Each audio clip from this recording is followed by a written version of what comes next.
नमस्कार, आवाज एट 9 में आपका स्वागत है। मैं हूं विपिन भट्ट। शुरुआत हेडलाइंस के साथ। घरेलू ब्लैक मनी निकालने का सपना हो सकता है चकनाचूर। इनकम टैक्स डिक्लेरेशन स्कीम के तहत अभी तक महज 1000 करोड़ ही निकले। आवाज की एक्सक्लूसिव खबर। डाटा शेयर कर प्राइवेसी छीनने के आरोप पर दिल्ली हाईकोर्ट ने व्हाट्सएप फेसबुक से मांगी सफाई। व्हाट्सएप का जवाब सिर्फ नंबर और नाम करते हैं शेयर। ट्राई ने कहा इन कंपनियों पर नहीं है कोई जोर।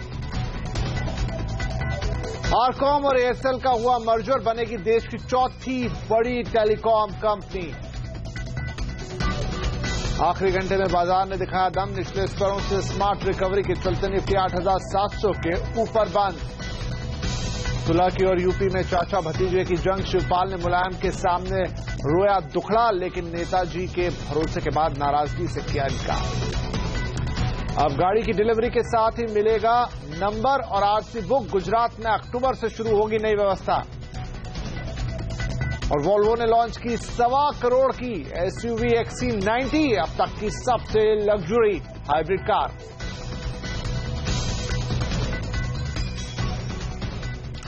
बुलेटिन की शुरुआत करते हैं इस वक्त की सबसे बड़ी खबर से।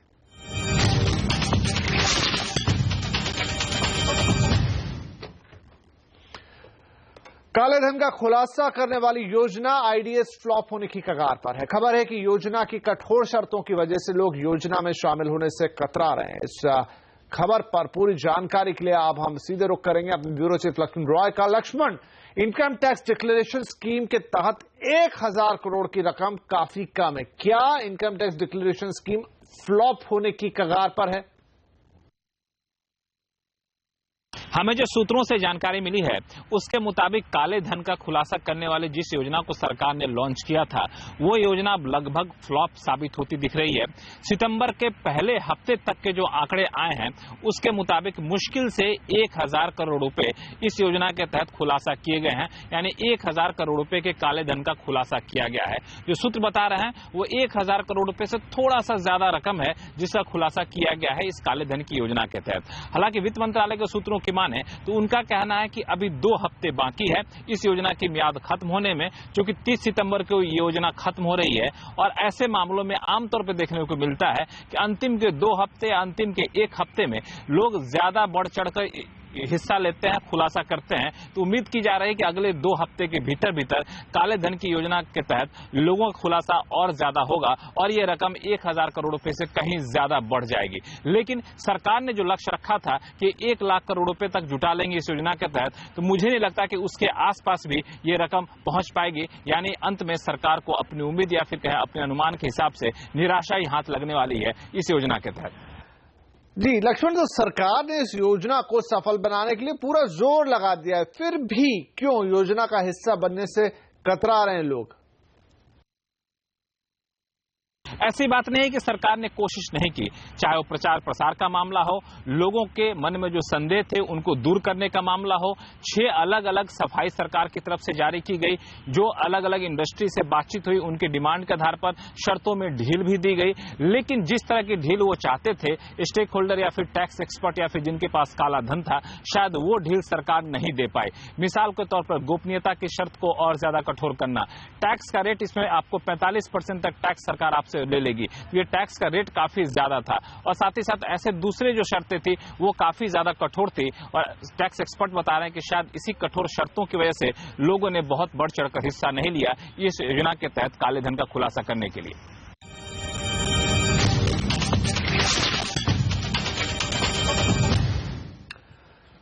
रिलायंस कम्युनिकेशंस और एयरसेल के मर्जर को मंजूरी मिल गई है। टेलीकॉम सेक्टर में ये अब तक का सबसे बड़ा मर्जर है। और ज्यादा जानकारी के लिए हमारे साथ है हमारे सहयोगी डिम्पी कालरा। डिम्पी, और क्या डिटेल्स इस मर्जर को लेकर, कितनी बड़ी डील है ये?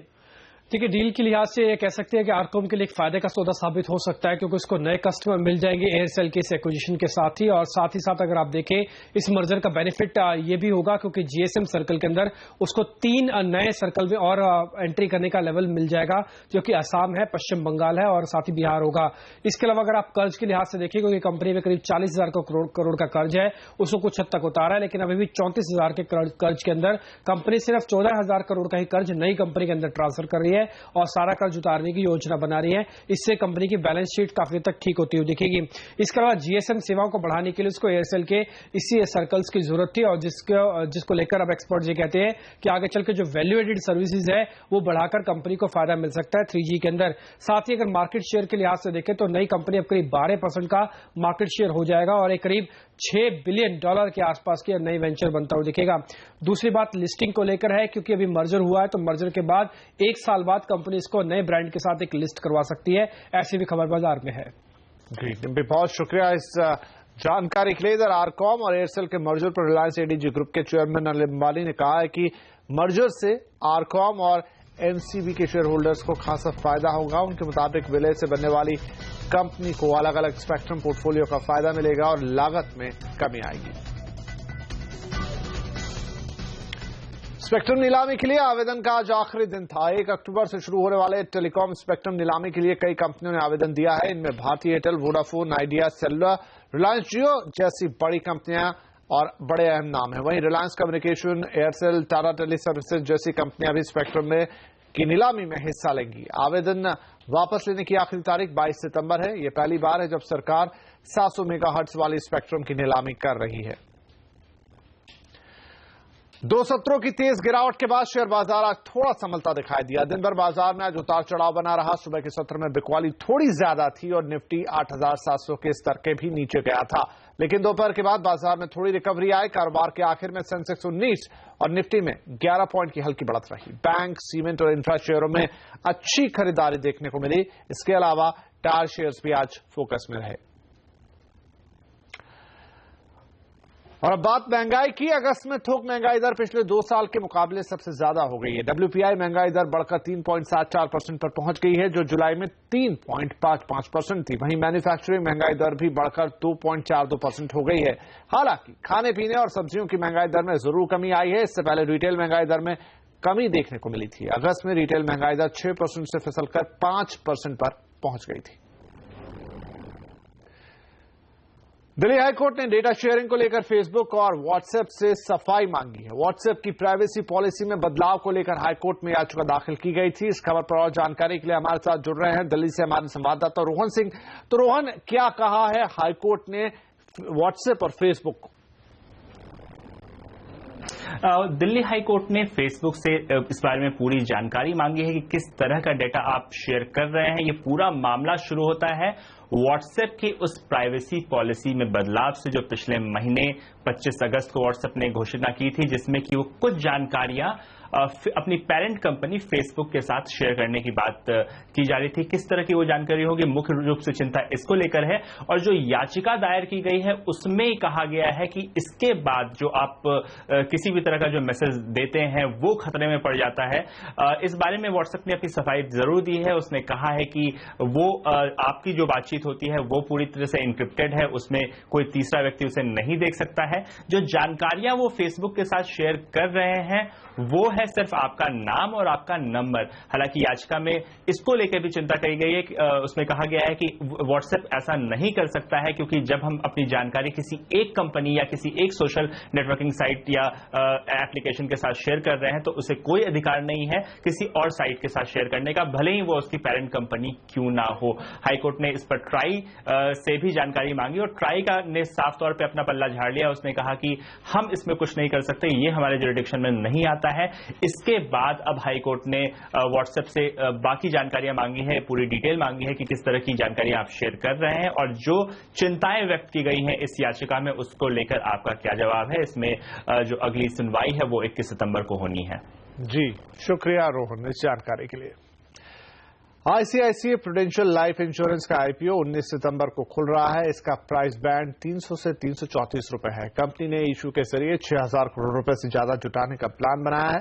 कंपनी के इन्हीं सब प्लान्स पर बात की आईसीआईसीआई प्रूडेंशियल लाइफ इंश्योरेंस की चेयरपर्सन चंदा कोचर ने हमारी संवाददाता निधि राय से। जो स्ट्रैटेजी है वो यही रहेगी कि कस्टमर सेंट्रिक प्रोडक्ट्स हम कंटिन्यूसली कस्टमर्स के लिए लाएं। जो हमारा मल्टी चैनल डिस्ट्रीब्यूशन नेटवर्क है वो बहुत स्ट्रांग है और उसे कंटिन्यूसली हम और भी स्ट्रेंथन करते जाएंगे। परसिस्टेंसी पर ध्यान देंगे, कॉस्ट एफिशिएंसी पर ध्यान देंगे, इफेक्टिवली टेक्नोलॉजी यूज करेंगे और फंड परफॉर्मेंस पर फोकस करेंगे। तो यही हमारी स्ट्रैटेजी पास्ट में रही है और यही आगे जाकर भी रहेगी। जानकर आईसीआईसीआई प्रू लाइफ इंश्योरेंस के आईपीओ में पैसा लगाने की सलाह दे रहे हैं। मनीलिशियस कैपिटल के अविनाश गोरक्षकर का कहना है कि न सिर्फ आईपीओ में लिस्टिंग गेन मिलेगा बल्कि लंबी अवधि के लिए भी निवेश फायदेमंद रहेगा। हम इस कंपनी की बिजनेस मॉडल को देखें, प्रमोटर बैकग्राउंड को देखें और ओवरऑल इंश्योरेंस मार्केट को देखें तो हमको लग रहा है कि इवन अपर एंड पे अगर कोई अप्लाई करता है तो इसको नॉट ओनली लिस्टिंग गेन्स मिलेंगे बट अगर लॉन्ग टर्म की बात करें तो मुझे लग रहा है कि इंश्योरेंस मार्केट में काफी समय के बाद एक प्राइवेट इंश्योरेंस कंपनी से एक आईपीओ आ रहा है तो इन्वेस्टर्स को डेफिनेटली इस आईपीओ में अप्लाई करना चाहिए। बहुत short term as well as medium term में हमको लग रहा है कि अच्छा मुनाफा बनने की चांसेस है। गुजरात में अक्टूबर से वाहन खरीदने पर नंबर प्लेट और रजिस्ट्रेशन बुक साथ में मिल जाएंगे, यानी 15-20 दिन के इंतजार और आरटीओ के चक्करों से मुक्ति। अहमदाबाद से मनीष देसाई की ये रिपोर्ट। कॉलेज कैंपस जैसा ये नजारा अहमदाबाद आरटीओ दफ्तर के बाहर का है। अपने वाहन पर नंबर प्लेट लगाने और आरसी हासिल करने का झंझट गाड़ी के साथ फ्री में आता है, लेकिन अक्टूबर में ये झंझट खत्म, क्योंकि गुजरात सरकार परमानेंट नंबर और रजिस्ट्रेशन बुक की सुविधा डीलर के पास ही मुहैया कराने जा रही है। जो वाहन जहाँ से निकलते हैं वो कंपनी को जो दिन रजिस्ट्रेशन करेंगे और हमारा कंपनी जो आरटीओ का पैसा भर देंगे वही दिन उनको नंबर प्लेट मिल जाएंगे और बाद में उनके साथ आरसी बुक पर मिल जाएंगी। सरकार के नए नियम खरीदार और डीलर्स दोनों के लिए राहत की बात है। पैसे देकर भी परेशानी झेलने की जगह वन स्टॉप सेवा किसे अच्छी नहीं लगेगी। कई बार कस्टमर्स को काफ़ी असहूलियत होती है हमारे यहाँ नंबर प्लेट फिटेड नहीं होने की वजह से। हमें उन्हें रिमाइंड करना पड़ता है डेट के बारे में जब उनका नंबर प्लेट का टर्न आएगा। गाड़ी प्रोवाइड करनी पड़ती है आरटीओ में ले जाके ताकि नंबर प्लेट फिट हो सके। इन सब चीज़ों को शेड्यूल करना बहुत मुश्किल हो जाता है। कस्टमर्स को भी काफ़ी परेशानी हो रही थी जिसके वजह से, और वेटिंग पीरियड भी बहुत लंबा था आरटीओ में। पहली बात हैसल्स खत्म हो जाएगी बार बार आने की। सेकंड इज कि अगर नंबर प्लेट के साथ ही अगर गाड़ी मिल रहा है तो ऑन रोड कहीं भी हम जा रहे हैं, अगर यहाँ से स्टेट क्रॉस कर रहे हैं तो वो सब फायदे हो जाएंगे। गुजरात सरकार अगले महीने से यानी अक्टूबर से इस योजना को लागू करने जा रही है। शुरुआत में इसको अहमदाबाद आरटीओ से शुरू किया जाएगा, इसके बाद बड़ौदा, सूरत, राजकोट जैसे शहरों में यानी गुजरात भर में लागू किया जाएगा। लेकिन सबसे बड़ी चिंता ये है कि जिस तरह से अभी नंबर प्लेट के लिए वेटिंग हो रही है, इसकी वजह यह है कि नंबर प्लेट का मैन्युफैक्चरिंग कम हो रहा है। सरकार इस दिशा में काम जरूर कर रही है। मनीष देसाई, अहमदाबाद। और आवाज 9 में यहां पर लेंगे एक ब्रेक के बाद सुलह की और यूपी में चाचा भतीजे की जंग। मुलायम के सामने शिवपाल ने क्या रोया दुखड़ा, देखिए आगे।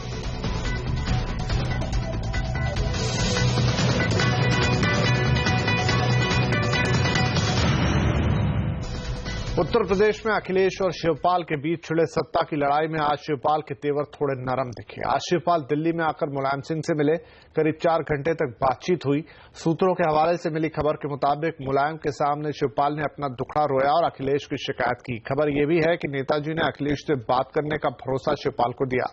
वहीं मुलाकात के बाद शिवपाल ने इस्तीफे के अटकलों को खारिज किया और कहा कि वो यूपी के अध्यक्ष पद पर बने रहेंगे। कहीं कोई नाराजगी थी ही नहीं और जो जिम्मेदारी देंगे मुख्यमंत्री, जो जिम्मेदारी देंगे नेताजी, जो जिम्मेदारी देंगे तो उनका अधिकार है, तो उसका पालन हम लोगों को करना है। वहीं सीएम अखिलेश ने भी इस सामने आकर सफाई दी। उन्होंने कहा कि झगड़ा पारिवारिक नहीं है और सरकार से जुड़ा हुआ है। ये सरकार का झगड़ा दिखाई दे रहा है आपको, ये परिवार का झगड़ा नहीं दिखाई दे रहा है। मैं समझता हूँ परिवार की बात है। परिवार में नेताजी का सब कहना माने और सब कहना माने और मैंने भी कहना नहीं माना। अगर कोई मैंने निर्णय लिया है तो मैंने नेताजी के कहने से और नेताजी का मानना भी काम किया। मुलायम परिवार में मचे घमासान पर कांग्रेस उपाध्यक्ष राहुल गांधी ने चुटकी ली है। उन्होंने कहा कि पहले से ही साइकिल पंचर थी और अब अखिलेश सरकार ने उसका एक पहिया ही निकाल दिया है। साइकिल का पहिया पीछे से फटा हुआ है, पंचर है, धसी हुई है साइकिल। और कल अखिलेश जी ने तो उठा के टायर फेंकने की कोशिश कर दी। अब 4.5 साल हो गए। अगर आपने साइकिल ठीक करनी थी तो उसको 4.5 साल पहले ठीक करनी थी। चुनाव से 4, 5, 6 महीने पहले आप कहो कि भैया मेरी साइकिल टूटी हुई है, अब इसको मैं ठीक करूंगा, तो उसका क्या मतलब? बिहार में पत्रकार राजदेव रंजन हत्याकांड में वांटेड मोहम्मद कैफ की एक तस्वीर अब लालू प्रसाद के बेटे और बिहार के मंत्री तेज प्रताप के साथ सामने आई है। इससे पहले शहाबुद्दीन जब जेल से बाहर निकले थे तब भी मोहम्मद कैफ उनके साथ दिखाई पड़ा था। ताज्जुब यह है कि जिस शार्प शूटर मोहम्मद कैफ को बिहार पुलिस हर जगह ढूंढ रही है वो सत्तारूढ़ पार्टी के नेता और मंत्री के साथ खड़ा दिखाई दे रहा है। बहरहाल इस तस्वीर के सामने आने के बाद तेज प्रताप यादव का कहना है कि मेरे साथ हजारों लोग तस्वीर खिंचवाते हैं, मैं हर किसी को नहीं जानता। अरे हम कौन जानता है कौन शूटर है, क्या नहीं है। अब मेरे साथ 1000 आदमी फोटो खिंचाता है। राजदेव रंजन हत्याकांड के समय भी आरोप लगा था कि इसमें शहाबुद्दीन का कोई कनेक्शन है। अब ये तस्वीर सामने आने के बाद शहाबुद्दीन फिर से घिरते नजर आ रहे हैं। इस तस्वीर और राजदेव रंजन हत्याकांड में नाम आने पर नेटवर्क 18 ने शहाबुद्दीन से सवाल पूछे। शहाबुद्दीन अब भी कह रहे हैं कि उनका इस मामले से कोई लेना देना नहीं है। क्या मोटिव हो सकता है? मोटिव आप देखा है कि किस मोटिव से? न मैंने कभी ठेकेदारी किया, न मैंने कोई बिजनेस किया, न मैंने प्रॉपर्टी डीलिंग का काम किया। अभी एक मित्र मिले थे, हमें ऐसा लगता है कि दैनिक जागरण किसी और पत्रिका से, कहा कि मैं खुद गया था राजदेव रंजन की पत्नी के पास। मैंने पूछा कि एक टीवी में चल रहा है कि उन्होंने नाम रखा। वो कह रहे हैं कि मैंने किसी का नाम ही नहीं रखा, मैंने कहा ही नहीं। मुझे लोग ले गया तो मैं चली गई। सस्पेक्ट बातें कुछ लोगों पे आ रही हैं तो आ रही हैं, इन्वेस्टिगेशन का मामला है। दरअसल शहाबुद्दीन के जेल से निकलते ही बिहार में जंगल राज के आरोपों का चिन्ह भी बाहर आ गया है। एक तो बड़े आरोप, ऊपर से जेल से निकलते ही शहाबुद्दीन ने कह दिया कि नीतीश मेरे नेता नहीं है। जाहिर है नीतीश कुमार सरकार दबाव में है। अब खबर यह है कि नीतीश सरकार शहाबुद्दीन की जमानत को सुप्रीम कोर्ट में चुनौती दे सकती है।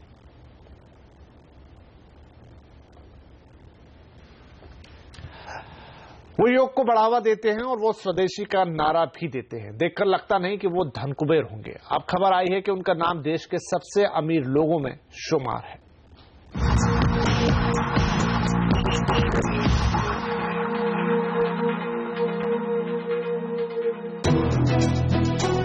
बाबा रामदेव के एफएमसीजी चमत्कार यानी पतंजलि आयुर्वेद, और इस चमत्कार के पीछे सबसे बड़ी ताकत का नाम है आचार्य बालकृष्ण। पतंजलि के सीईओ बालकृष्ण के पास कंपनी के 94% शेयर भी हैं और इन्हीं शेयरों की बदौलत बालकृष्ण ने 1600 करोड़ रुपए से ज्यादा की संपत्ति वाले भारतीयों की ranking Hurun India rich list 2016 में शानदार एंट्री करते हुए 25वें नंबर पर जगह बना ली है। लिस्ट में 25,600 करोड़ रुपए की निजी मिल्कियत के साथ बालकृष्ण ऊपर हैं, जबकि 25,300 करोड़ की मिल्कियत वाले एसआर ग्रुप के शशि रुइया और रवि रुइया, 25,000 करोड़ के साथ एशियन पेंट्स के अश्विन दानी और 23,200 करोड़ के साथ डीएलएफ के केपी सिंह उनके ठीक नीचे हैं। 2011-12 की तुलना में आज पतंजलि 10 गुना बड़ी हो चुकी है, इसलिए बालकृष्ण 25,000 करोड़ से ज्यादा के मालिक हैं। कंपनी अपने मौजूदा टर्नओवर 5,000 करोड़ को 2017 तक 2 गुना यानी 10,000 करोड़ रुपए करना चाहती है। तब शायद बालकृष्ण रिच लिस्ट के टॉप की तरफ और आगे बढ़ जाएं। Bureau report.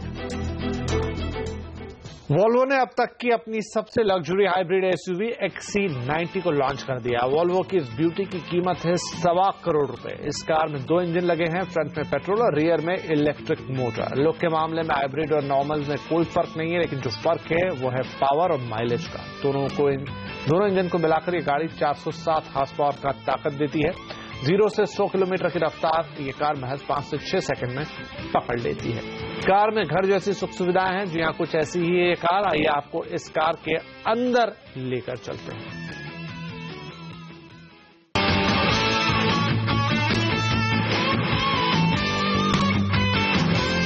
वॉल्वो की XC90 एक्सीलेंस सिर्फ एक एसयूवी ही नहीं बल्कि ये पूरी तरह से मॉडर्न लग्जरी कार है, या यूं कहें कि ये चलता फिरता आपका ऑफिस या घर है। इसकी सबसे बड़ी खासियत है कि ये हाइब्रिड एसयूवी होने के साथ इसमें कई सेफ्टी फीचर्स हैं जो रडार सिस्टम के साथ मिलकर काम करते हैं, और देश की ये पहली कार है जिसके सेफ्टी फीचर रडार तकनीक पर काम करते हैं। वॉल्वो की ये गाड़ी बाहर से जितनी बोल्ड और मस्कुलर दिखती है उससे कहीं ज्यादा इसका इंटीरियर खूबसूरत है। इसके डिजाइनरों ने इंटीरियर को डिजाइन करते वक्त रियर पैसेंजर को फोकल पॉइंट रखा है।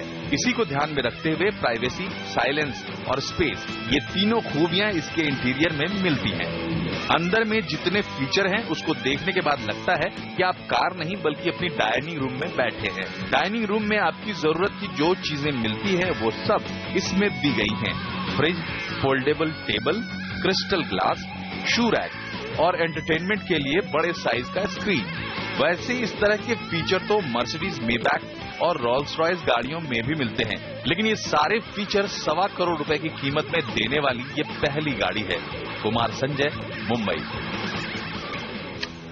उबर ने टेक्नोलॉजी और ऑटो सेक्टर की बड़ी कंपनियों को पछाड़ते हुए आज ड्राइवरलेस कार लॉन्च कर दी है। उबर ने पिट्सबर्ग, पेंसिल्वेनिया की सड़कों पर लेजर कैमरों और दूसरे सेंसर से लेस 4 फोर्ड फ्यूजन हाइब्रिड टैक्सियां उतार दी हैं और दर्जन भर गाड़ियां और तैयार रखी गई हैं। फिलहाल इन गाड़ियों में मॉनिटरिंग और इमरजेंसी के लिए 2 टेक्नीशियन मौजूद होंगे। अगस्त में सिंगापुर में स्टार्टअप न्यू टोनोमी ने ऐसी 6 टैक्सियां उतारी थी, लेकिन वो एक प्लान्ड शहर के सीमित क्षेत्र में ही चलती हैं, जबकि उबर ने पिट्सबर्ग जैसे बड़े शहर में प्रयोग किया है।